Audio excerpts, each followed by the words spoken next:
Bonjour et bienvenue dans cette série vidéo du blog des gaufres au Guatemala.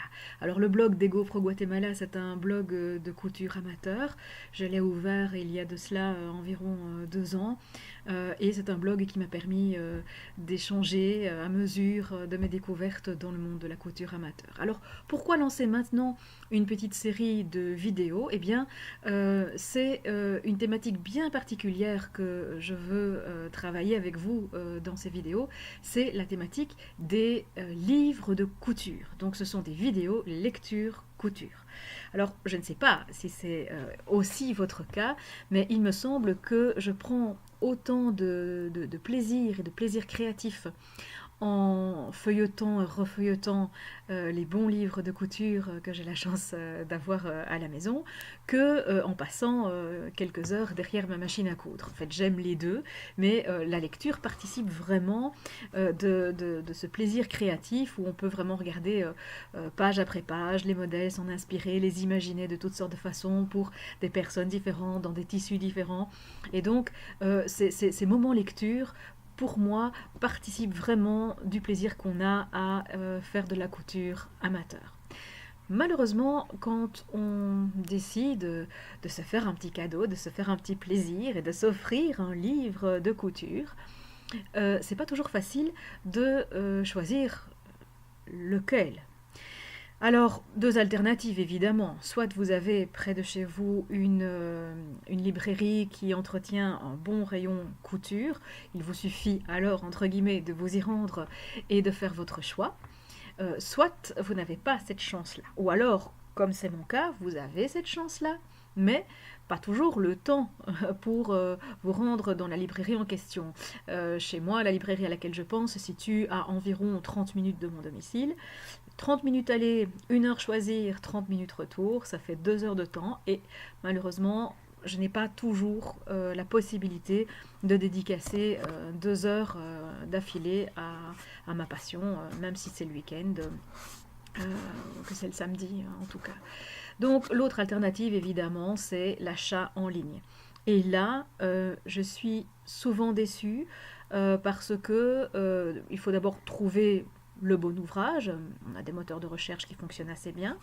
Mais une fois des possibilités, des ouvrages possibles détectés, quand on se rend sur les sites de vente, que ce soit les sites d'éditeurs que je privilégie, que ce soit de grosses plateformes comme Amazon ou autres, on n'a pas nécessairement l'information suffisante que pour pouvoir se faire une idée et pour savoir que ce livre est effectivement un bon achat pour soi.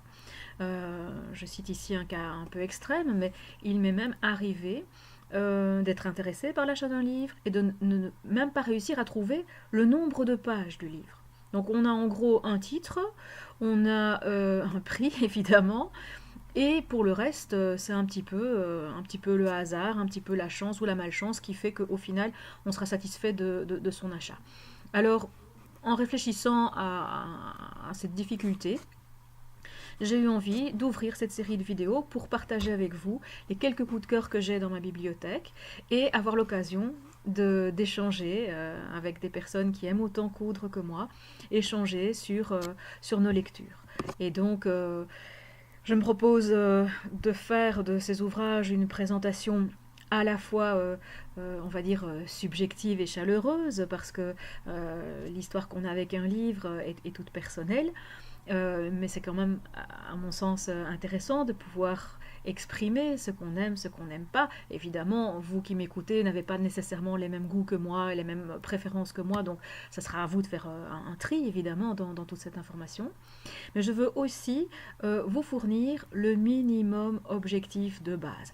Qu'est-ce que c'est pour une couverture? Qu'est-ce que c'est pour un format? Quelle est la qualité du papier? Quel est le nombre de pages? Ça, c'est le minimum. Et je voudrais aussi aborder une question qui me paraît essentielle pour un livre de couture, c'est la question de la lisibilité des planches de patron. Est-ce que le trait est suffisamment fin, mais pas trop, parce qu'à travers le papier calque, il faut encore qu'on puisse le retrouver? Est-ce que des couleurs sont employées et ont-elles un bon contraste? C'est important aussi pour la lisibilité. Y a-t-il beaucoup de pièces par planche? Y a-t-il beaucoup de taille par pièce? Tous ces éléments-là font qu'au final, on est à l'aise ou pas au moment crucial, au moment critique, qui est le décalcage des pièces de patron. Donc voilà, c'est un petit peu l'objectif que je me suis fixé, de parler de ces ouvrages avec vous pour vous en faire un descriptif le plus complet et le plus agréable possible aussi, je l'espère. Donc si ça vous intéresse, je vous invite à rejoindre cette chaîne et à me suivre très bientôt avec la présentation d'un premier ouvrage. Alors quel sera ce premier ouvrage ? À ce stade-ci, je n'en sais rien du tout, mais je vais quand même passer en revue 1, 2, 3, 4, les 5 premiers ouvrages auxquels j'ai songé. Alors si l'un d'entre eux vous parle particulièrement, laissez un petit message en dessous de cette vidéo et j'en ferai alors une priorité pour la suite. Le premier ouvrage auquel je pense, c'est un ouvrage voilà, qui vous permet de coudre votre lingerie et vous verrez que il est écrit par 2 auteurs qui sont de très très belles personnes, indépendamment aussi de ce qu'elles font pour la couture.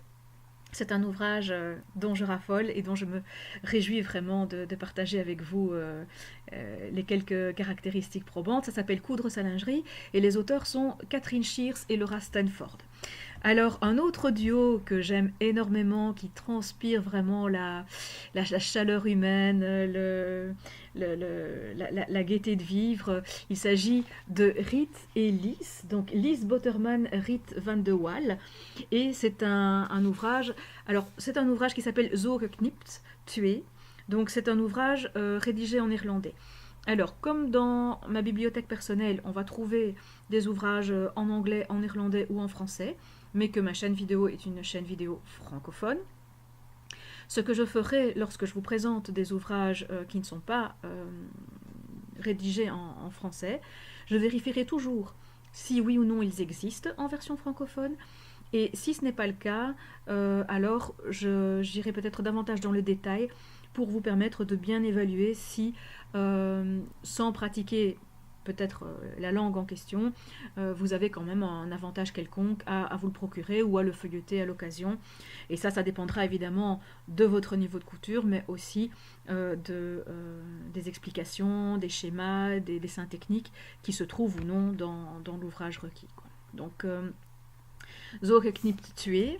Alors, j'ai aussi pensé à un livre, un vrai livre concept. C'est Marijke Stillegem qui est l'auteur de ce livre et ça s'appelle Coudre avec un mètre de tissu. Ça, il faut absolument qu'on en parle parce que quand même, c'est 12 patrons. Attention, 12 vrais patrons. Donc des patrons, des pièces, des vêtements qui se portent vraiment, qui sont vraiment belles, qui sont vraiment portables, vraiment tendance. Et qui chacune sont taillables dans un coupon de 1 mètre de tissu, 1 mètre sur 1 mètre 40 évidemment, ça c'est le standard, mais donc c'est suffisamment étonnant et rare que pour qu'on en parle. Alors l'autre chose que je ferai aussi en vous présentant ces livres, c'est que pour chaque ouvrage, je vous montrerai au moins une pièce que j'ai réalisée avec lui. Comme ça, vous voyez aussi un peu le résultat. C'est possible que moi, je sois très contente d'une pièce et que, par contre, vous, ça ne soit pas du tout votre niveau d'exigence. Et donc, évidemment, on n'a pas nécessairement les mêmes satisfactions par rapport à un résultat. Donc, je veillerai toujours à côté du livre à vous montrer, voilà le résultat, voilà ce que ça donne. Et voilà pourquoi moi, je suis contente. Évidemment... à vous d'évaluer pour votre part si c'est suffisant ou pas. Alors, j'ai pensé aussi à un autre livre concept finalement, c'est Evelyne Kabille qui écrit ce livre, et son idée, si vous aimez les Lego en fait, si vous aimez les Lego et la couture, vraiment ça va vous rendre dingue. C'est un livre qui propose un nombre très limité de devant, de dos, de manches, de col, mais à partir desquels, en les combinant, on peut aller jusqu'à créer 200 modèles différents. Et donc là, il y a tout ce qu'il faut pour affirmer sa personnalité tout en restant dans du connu. Si vous ne vous sentez pas à l'aise avec la retouche de patron, voire même le patronage, vous-même le patronage, moi c'est mon cas, j'adorerais faire ça, mais je ne suis pas encore assez à l'aise. Ici, on est un peu en entre-deux. On est tout à fait bien cadré avec les patrons d'Evelyn Kaby, mais on peut imaginer des pièces qui ne sont pas illustrées dans le livre, en combinant le devant X avec le dos N et le col A avec la manche C, etc.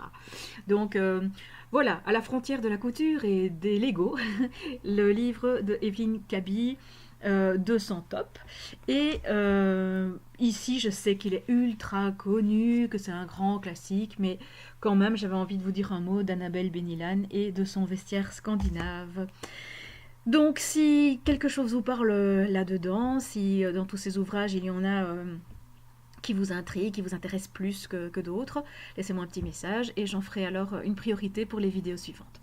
Je vous remercie de m'avoir écouté et j'espère vous retrouver très bientôt autour de notre passion commune, lecture, couture. À bientôt.